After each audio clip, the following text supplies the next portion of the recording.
Wow, just wow. What an unbelievable place. It's beautiful. Check this out. We have this amazing statue in honor to Jose Gregorio Hernandez.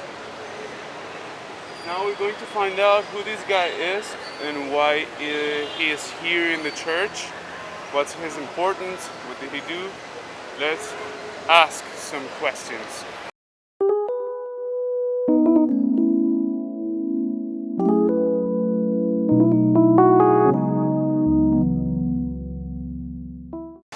You can see the difference of vibe outside the church.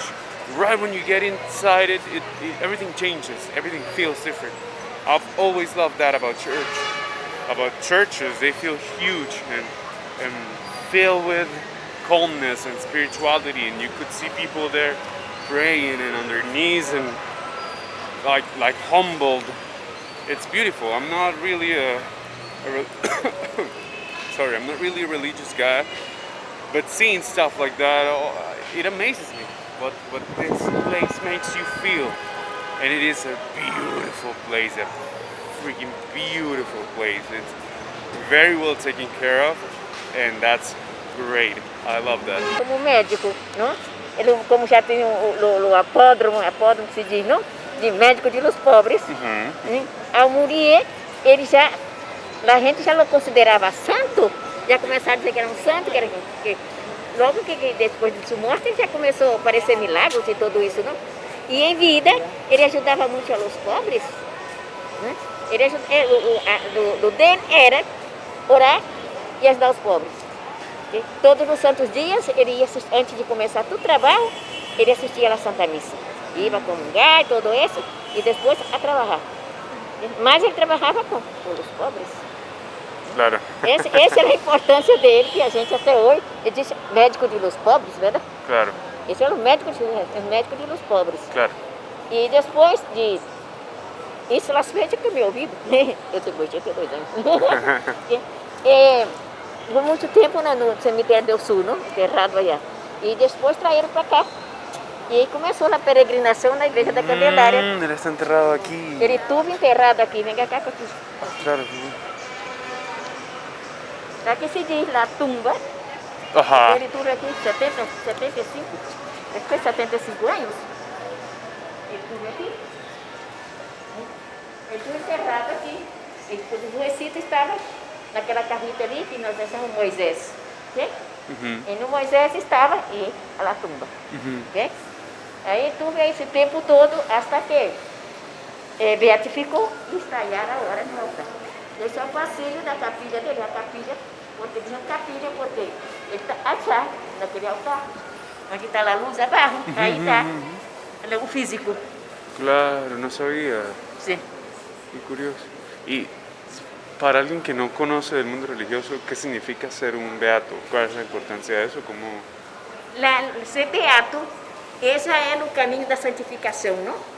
Quer dizer, já estamos trabalhando já para o próximo milagre, porque já há um milagre por aí em Miami, okay? Estão trabalhando, já tem um tribunal para ver a causa se realmente não, se foi milagre, e para depois já ser santificado. Porque na igreja é um processo.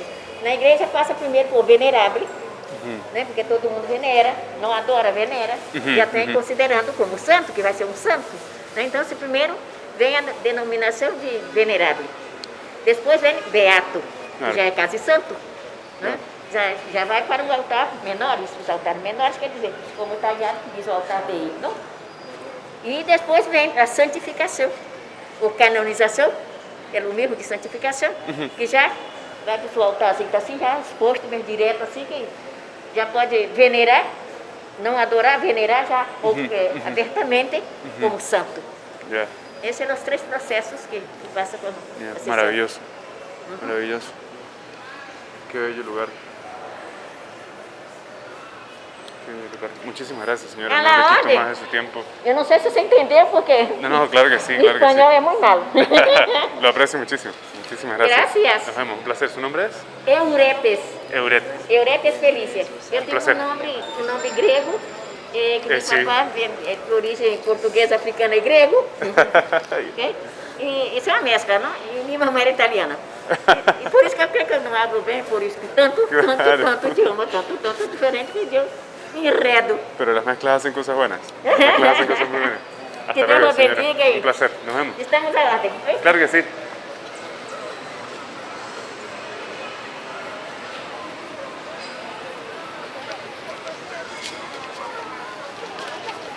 What an amazing place. It's unbelievable. So, the lady, Euretes, which she was a little not confident talking to me because she said her Spanish wasn't that good. And so she was a little self-conscious about that. But once she got over that, it was unbelievable, unbelievable. She was telling me all about Jose Gregorio Hernandez. So the thing about him is he's known as the doctor of the poor people. So in life, he was just attending poor people for free and caring for poor people without charge, completely for free, just because, just out of generosity, and yeah, people started to veneer him. I'm not sure what to say about that because there are two words for worship in Spanish: venerar and adorar. She was making a distinction that he wasn't adored, he wasn't worshipped, I'm not sure. It's different. It's like adorar, to worship is only for God, but venerar, which is like worship but a little less, is for people like him. She was telling me he is on his way to becoming a saint. They are doing everything they can in a tribunal in the Vatican to prove that he has done miracles, and once this tribunal proves that he has done miracles, now he can be a saint and he can be worshipped. But yeah, the thing is, it's amazing. So he's actually buried here. People loved him. People loved him because of his work. He was caring for poor people for free, and as you can imagine, people loved him for it. And once he died, people started visiting his grave, asking for miracles because he was such an incredible person. He was killed in a car accident. Actually, it's such a crazy story. The first car that the first car that people got here in Venezuela, the first ever automobile, killed him, just crushed him in the street. That's unbelievable. I mean, what are the odds that such an important guy was killed in a car crash like that? It's unbelievable. It's unbelievable, really. But yes, people started visiting his grave and asking for miracles, and because he was veneered so much, and he was moved into this church in that chapel, and he had his own chapel, and people were visiting him and asking for miracles and praying for him. And then when he started that process of sanctification, of becoming a saint, then he was moved into a bigger, better chapel where people pray. And yeah, that's amazing. That's unbelievable. It's such a beautiful place. Amazing. Really, really amazing. Okay, let's keep going. Too much on religion for today. Now let's go do something that gets me a little closer to hell, I guess.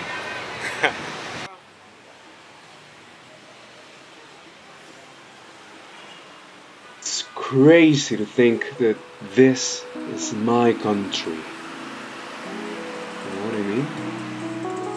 That this is the music of my streets.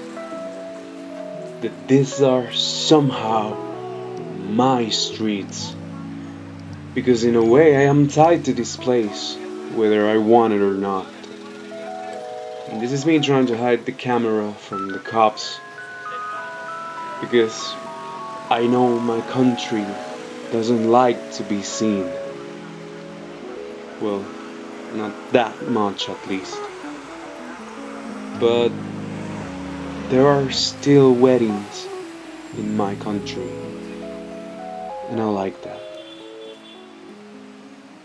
Okay guys, check this out. We're going to visit the Centro Financiero Latino, which I'm told it used to be a bank. It used to be a very huge bank. It is actually one of the tallest buildings I've seen so far. And yeah, it used to be this huge bank that suddenly went bankrupt. It was broke, so people lost all of their fortunes, all of their wealth. I think this was in the 90s when things started to go sideways politically. But yeah, it's an amazing place. I've heard tons of stories from my dad when he was like, yeah, when this bank went bankrupt, tons of people were committing suicide, tons of people were leaving the country, tons of people were destroyed. You can imagine losing all of your wealth, all of your fortune, all of your savings from one day to the other, gone, absolutely gone, everything. So yeah, that's unbelievable. That's pretty tough. But I think it is open again. I'm not sure how, but it is functioning. It is an incredibly tall building and it looks pretty legit. So yeah. Whew. Of course, it is not looking great. It doesn't look pretty well maintained, but it's there for what it's worth. So yeah, pretty cool. Now let's keep going. We have to visit a place called the Bridge of Fuerzas Armadas, and we're going to get some cheap books. Now, let's try it. Let's try it out.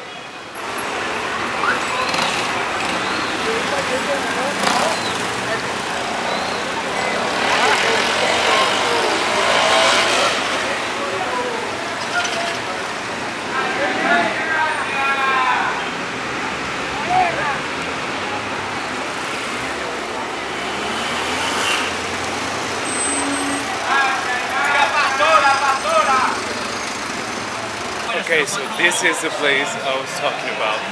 This is famous for the cheap books. It's all used books. You can also find some new books, but they are absolutely amazingly cheap. And that's, well, a great thing, of course. The cheaper the better when it comes to books.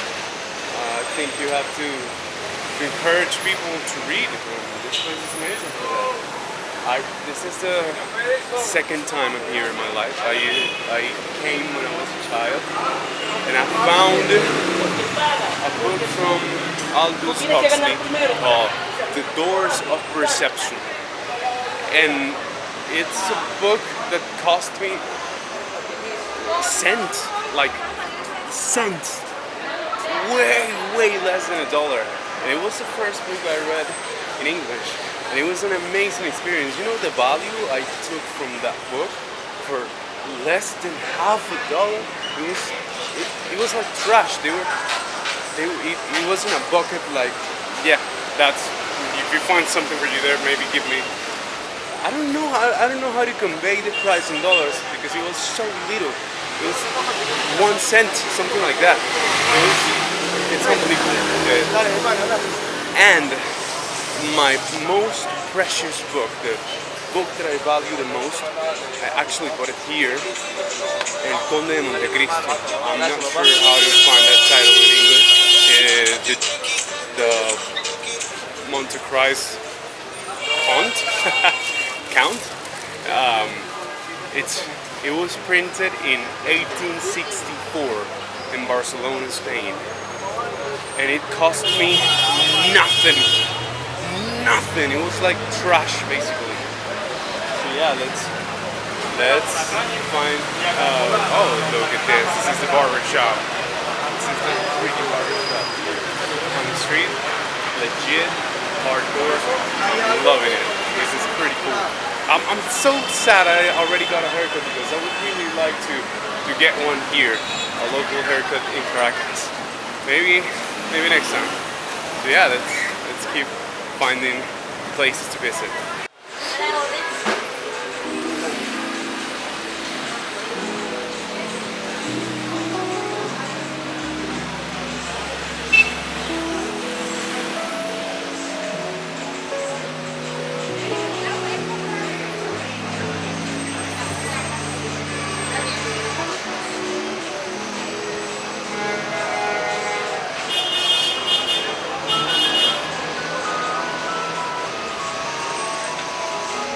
Dude, I'm so glad I came to this place.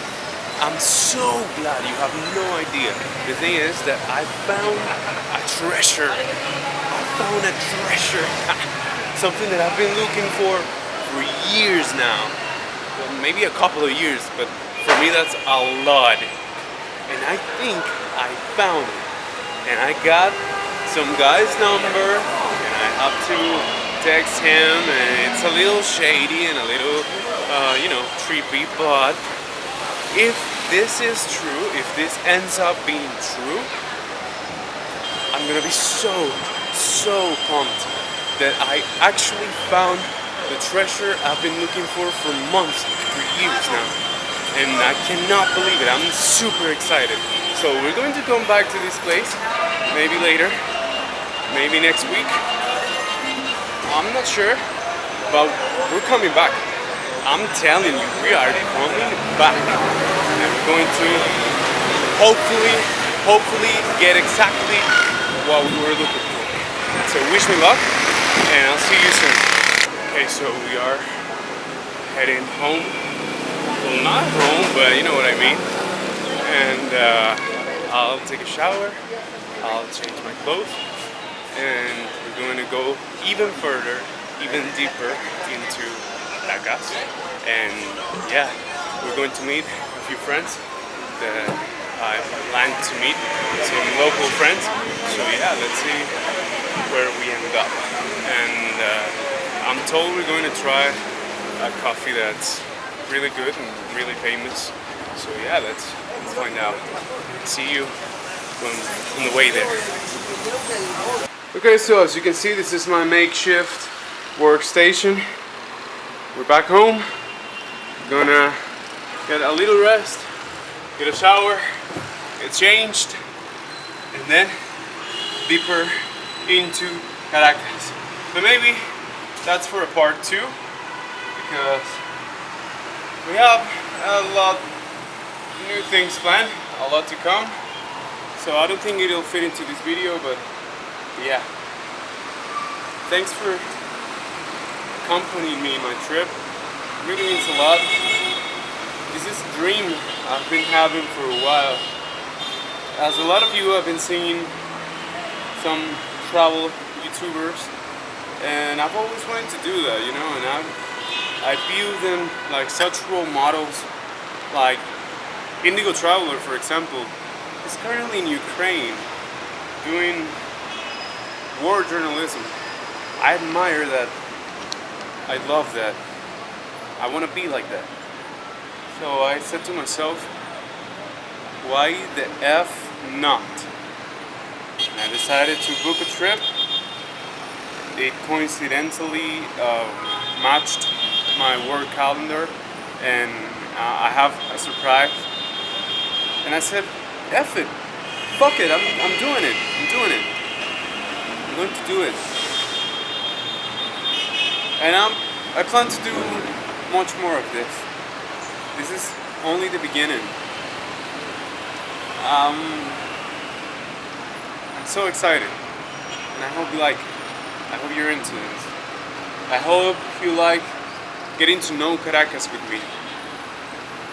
It's such a crazy thing to think that only a couple of days ago, like literally yesterday, I was home. I was at home with my cats and my office and my things, and now I'm here in the middle of nowhere. To me, this is the middle of nowhere. I know 3 people in the entire city, and it's just me and my camera.